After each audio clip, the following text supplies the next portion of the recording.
The Scottish government didn't like my video exposing the new Pakistani First Minister of Scotland, where I exposed his blatant double standards and hatred of Scottish white people. He's only in that position because of 71 lefties in Parliament that voted for him. This week I was on the front page of The Scotsman. Police Scotland launches investigation into racist abuse and threats aimed at Humza Yousaf, and my video was at the center of it. The Scottish police are investigating my content, trying to get it removed from BitChute, which is based in the UK, just one of the many places it's available, after receiving a complaint from Yousaf's office. Yes, from his office. His office is upset about my 2 videos calling out his racial hatred of whites and double standards, one that was viewed 1 million times on Twitter. So then they got the Tech Against Terrorism, a UN org, involved to try and get my video blocked. Terrorism! They're accusing me of terrorism for valid criticism of a man in the highest office of politics. As First Minister, he was inciting hatred against Scottish people, white people, the majority of the country. He's disgusted that in a European Scottish country that they make up the majority. He is a public authority in a government building, charging and targeting one race, inciting hate against them. This is the type of behavior that leads to violence and genocide. The Scottish police should be investigating him for racial hate crimes, not investigating my videos or BitChute. My truth-telling video exposing Humza Yousaf's own words is terrorism, according to him. He is in the highest office of government, and yet he's crying abuse and racism when people respond to and criticize his own words and actions. He wants people like me silenced and imprisoned.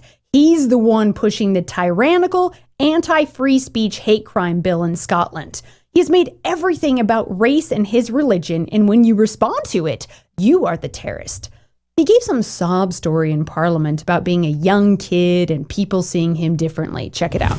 I actually just wanted to share a personal anecdote to hopefully illustrate why I think the hate crime bill is needed. Not because my experience actually is unique. Actually, it's the very opposite. That they are the experiences of hundreds of thousands of our fellow Scots. As a young child, I wasn't aware that the colour of my skin made me different to the majority of most Scots. That may seem unusual, but anybody who has, I think, young kids or young nephews or nieces, grandchildren, they'll understand that innocence. The first time I ever became aware of my race was in primary school, in primary 2 in fact. It was my best friend, he'd been my best friend in primary 1. He came up to me one day, completely out of the blue. We hadn't had a fight, we hadn't had a disagreement of any sort, and he said in a very matter-of-fact voice, "I can't be your friend anymore." And I remember feeling quite stunned. As I say, it came completely out of the blue, and of course I asked him why, and he said to me, and I'll always remember it, he said, "Because you're a Paki."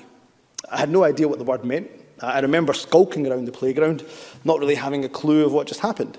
And I went back home after school and I asked my mum, "Am I a Paki?" I remember my mum being quite visibly upset, and she explained to me how some people, very rude people she said, sometimes make fun of us because of the colour of our skin, but that I had done nothing wrong.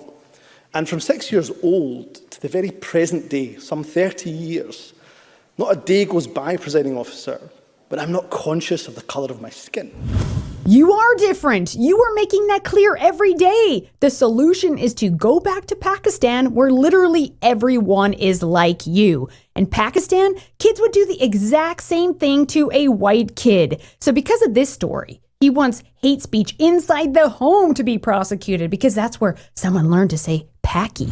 I mention that because there's some here who believe that if racism that is intentionally stirred up, using threatening or abusive language, takes place at home with a sibling, child, or grandchild present, or that they were the ones that hatred maybe was even directed towards, that should not be prosecuted.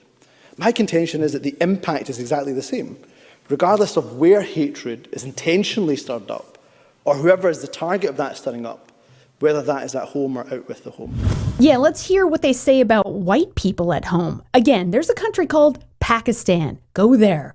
No, it's about pushing Islam in our face. They can't even get along with their Indian Hindu brothers. Humza wants to do whatever damage he'd like without facing any criticism and hide behind the words Islamophobia and racism, much like the word anti-Semitic. It's a trick. I'm sure he wishes he could throw me in prison for 7 years for my video. In fact, he even sicked the cops on an SNP supporter, a supporter of his own party, after they sent him an email calling him a racist piece of shit after constantly attacking white Scots. White, headed by people who are white. Every chair of every public body, white. That is not good enough. The new hate crime legislation was described by SNP veteran Jim Sillars as one of the most pernicious and dangerous pieces of legislation ever produced by any government in modern times and in any part of the United Kingdom. Are you surprised a Muslim who hates European people would be pushing this? I'm not. The Scotsman article doesn't post a link to my video so people can hear my words in their fullness. But as usual, they post a few half quotes and cite other dirty, corrupt lefties like the SPLC as their source for why you can't listen to me. She's bad because these people said so. They don't and can't refute anything. They never do. They just shout Nazi, white supremacist, and then they conveniently omitted the part where Humza Yousaf is disgusted that Scotland is a white country. White people who are white. That is not good enough. Humza claims he is suffering from racist abuse. Oh, please. He is protected by the entire white Scottish establishment sitting in the highest office, and he's whining about a few comments online stating the fact that he's not a Scottish man. He may have a Scottish passport, but he is not a Scottish man. The police should be investigating him for inciting hate against the white majority in Scotland. How is he suffering? People have the right to respond to and criticize a man holding a powerful position in politics, especially after he charged an entire race of people. If he is so disgusted by Scottish men, he should return to Pakistan. This is the logical conclusion. It's all Pakistanis and government in Pakistan, and no one ever says Pakistan is too brown. People have the right to call out his political duplicity. One standard for Pakistan and another for Scotland. So they accuse us of being racist, abusive, and inciting terrorism for pointing out that he is of Muslim Pakistani background, questioning his interests. But it's not hateful of him to charge all of Scotland, a white country, for being too white, calling them all racist because they exist as a majority in the nation of their ancestors. Pakistan would never let a white man be in charge in their country. You see, Yousaf is just upset that I've called him out. I've hit a nerve because I am right. He is not an oppressed minority. Well, I think it's hilarious that Humza responded to my video. But of course, he turned it around like, poor me. See, I am an oppressed, abused minority. He called for swift action to remove my videos from BitChute since they are in the UK. Humza has the entire lying corporate media behind him, but shut down my videos, I am the threat. Yeah, because I actually tell the truth. Where is the lie in my video, though? Where is it? And where's the call for violence and terrorism? He is attacking the white race of Scotland as a public leader of millions. How is that not inciting hate? His kind of hate as a public authority is what leads to genocide.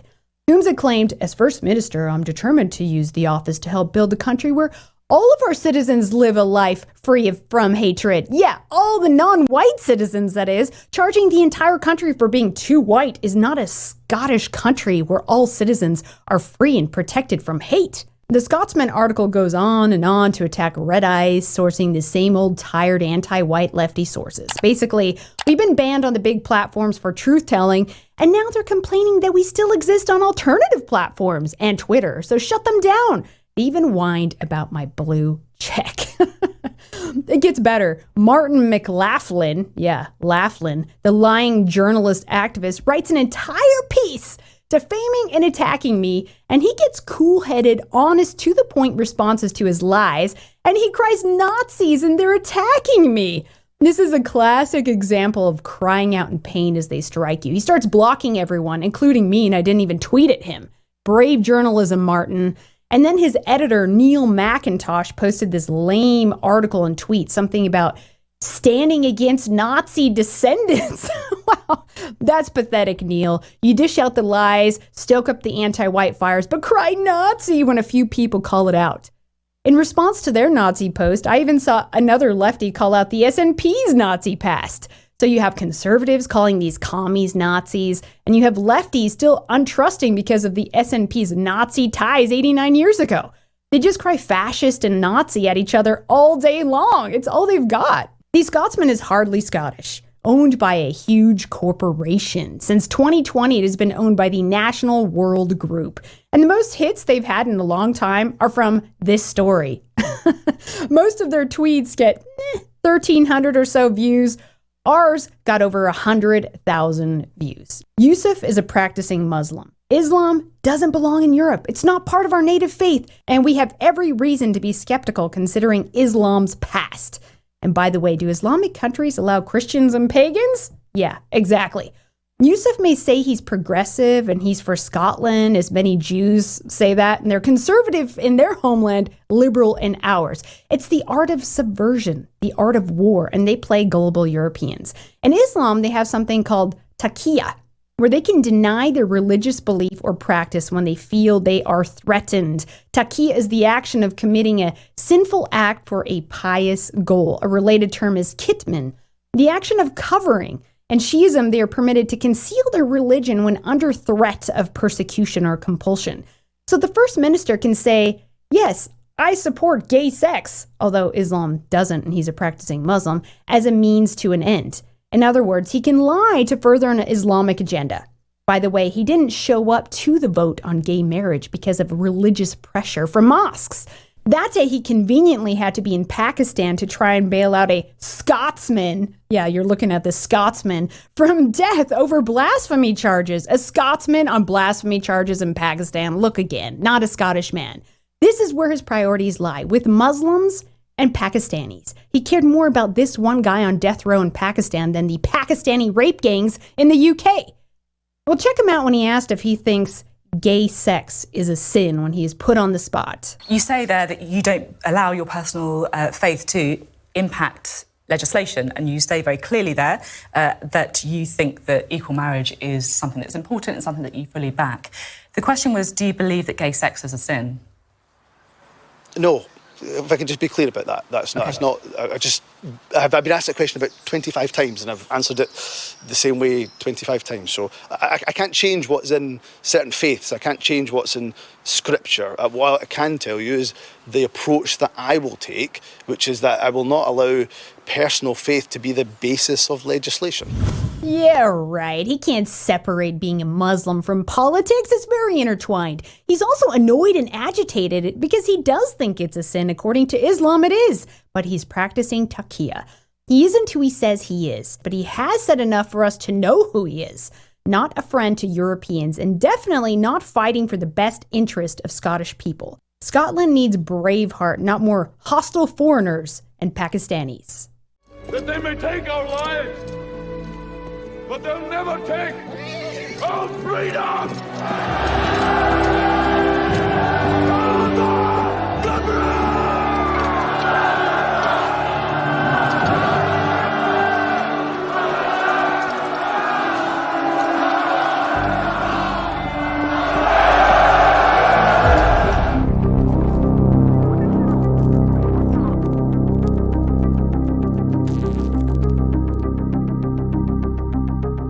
Thank you so much to our executive producers T. Lothrop Stoddard, V. Miller, Resin Revolt, Good Luck Lap, Jake, Red Pill Rundown, Chalky Milk, French 47, Mark Smith, No One Jeeves, President Bunga, Mongoose, William Fox, Angry White Soccer Mom, The Second Wanderer, Operation Werewolf, The Ride Never Ends, Francis Parker Yockey, Dillbob, Last Place Simp, Joseph Hart, Purple Haze, and JP. Thank you guys. Also Mr. Walker 696, Johansson, Leroy Dumont, Stark Pup, Eyes Open, Mr. Lemry, Uranu, Obadiah Hexwill, Single Action Army, and George Porge. We'd love to have some new guys in there as well, and gals for that matter. We'd love to get 20 more executive producers aboard. We're going to set that as a new goal so we can continue to expand. So thank you guys. Please consider that if you want to do something extra for us and ensure that we can continue and hire more people and do more good stuff.